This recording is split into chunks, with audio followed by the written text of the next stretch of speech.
here at the NAMAD membership meeting, annual membership meeting, sitting here with Jamie Butters, Automotive News. Jamie, thank you for taking a moment to hang out with us. You bet. Good to see you, Kyle. Absolutely. So we just got out of the DVL Awards and had the opportunity to see some of the volume leaders in diversity, and they introduced a new award set this year, completely around hybrids and EV and battery electric vehicles. I think it's something that more and more people are kind of recognizing is getting mainstream. It's not just the net new entrants in there, like everybody's talking about it. We ran a story this morning on the Cox Automotive report about how more and more vehicles are getting over 5,000 retail units sold in a quarter. What I'd love to hear from you is, as Automotive News, as a columnist yourself, you have had the benefit of writing the stories of everything's falling, everything's great, and almost in parallel in the same day.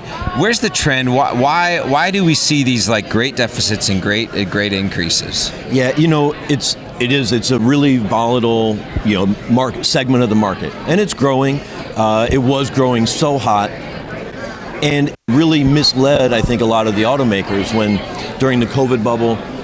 Not enough supply of anything, so consumers were buying anything that was available, and I think too many automakers kind of got the idea, $100,000 EVs are selling, let's make more of those. Yeah. Right. And then of course now there's more competition, there's more supply, and so we've seen the growth slow because consumers have more other options, and I think now we're seeing some nice bump back up in EV sales, but I kind of feel like even that is a little bit of a head fake, because some of the automakers that overbuilt, overpriced EVs have been throwing $10,000, $15,000 at them, clearing them off the dealers' lots. We definitely heard a lot of dealers complaining about EVs on their lots. They're getting pushed off. The inventory is getting balanced out now.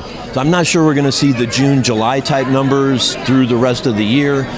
But the big trend is definitely toward electrification. It just takes a lot of time. Product development takes time. More time to get a charging network built up, more time to get refining and mining in North America. So it's a long game. Yeah, we saw Ford even just recently say, hey, look, we're struggling to find a path to profitability for some of these larger vehicles because of the battery size. So that takes just more R&D, more productivity. The next phase of your next 3 months, I'm sure, is going to be riddled with getting your staff's arms around a political agenda and Sean Fain being a part of that and everything that comes with an election. I don't want to get your thoughts on what might come, but when you're thinking about researching that, exposing that to the industry and outside of the industry and how it impacts auto, where are the things that you're looking for to make sure that are well exposed and well talked about? The big thing for me right now about the election is how it really has brought an element of paralysis to the industry at all levels, at least until we get through November and hopefully a peaceful transfer of power to the new administration, whether that's a Harris administration or a Trump administration. But right now, there's so much, I think, questioning. If Trump wins, and it looked just a month ago like he had it almost locked up, what that might mean for the Inflation Reduction Act and other EV-related policies. So I think that's part of why you see automakers kind of hedging their bets a little more, not as convinced that Washington is going to be all in on EVs, this decade. But again, Donald Trump's a very unpredictable political actor. He wasn't a big fan of EV credits before, but it's not like he killed the program and pulled it out from under Tesla and GM. Although he's kind of indicated that's what he would do this time.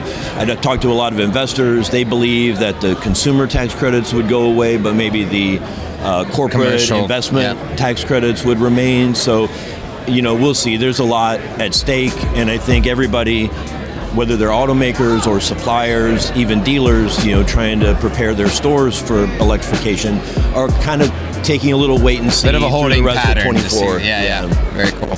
Well, we'll look forward to seeing what all comes out. I'm sure Automotive News will be covering every minute of it. We'll be on it all Always the way. Appreciate your time. Thanks for giving us a couple insights, your thoughts on what's happening in the world. Anytime, Kyle.